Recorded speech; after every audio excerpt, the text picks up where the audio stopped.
Here I want to share with you something. It was in New York.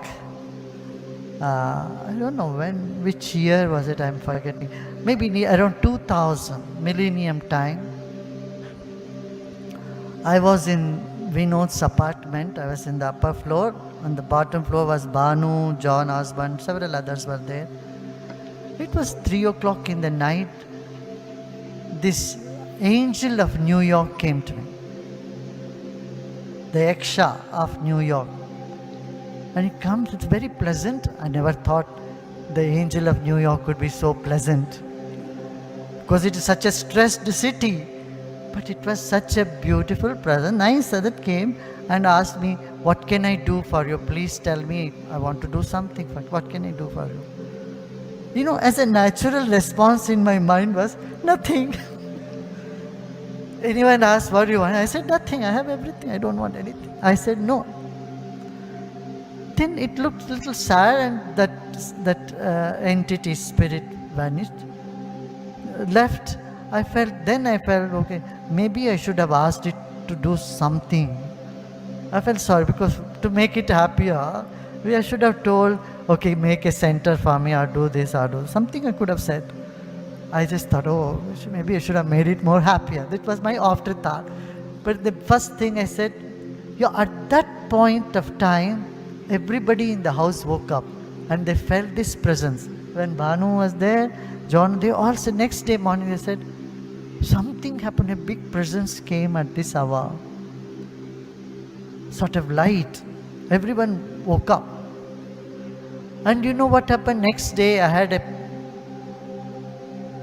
Why are you laughing? You know this story? How many of you know the story? Oh, you all know the story. So why am I repeating it? Next day it was in New York. I was in the United Nations and I was supposed to address a meeting, and I was sitting, next to me were a couple of other dignitaries from UN are sitting. The entire hall was empty except our own people who came with me, 10, 15. I said, this has never happened to me before. I go to a program and there is nobody to listen to me. So immediately struck me, oh look, this is the work of that angel. But something had happened, that the doors were closed somewhere.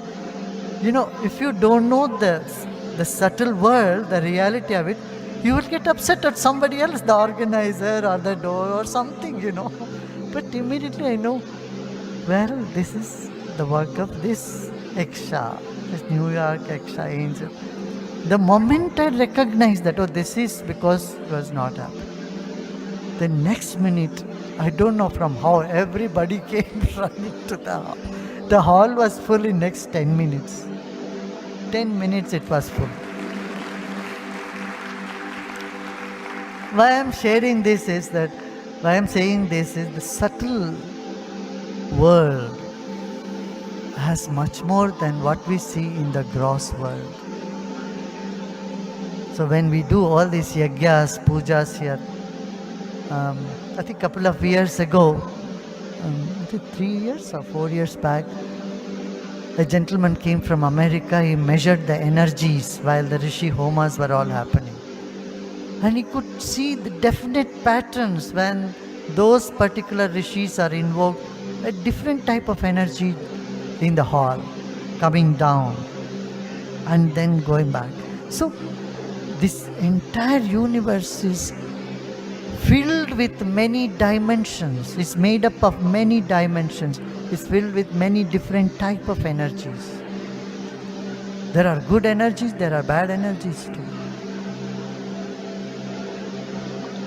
And when you get invitation from these different realms, says Maharshi Patanjali cautions, don't get trapped into it, because again you have to go through the whole cycle.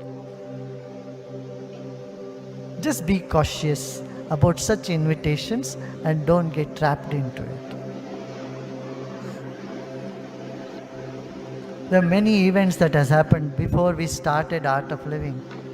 In those early days in 1980, just after we started, 1982, 83 and all. You know, many miracles would happen. And people would come only for those miracles.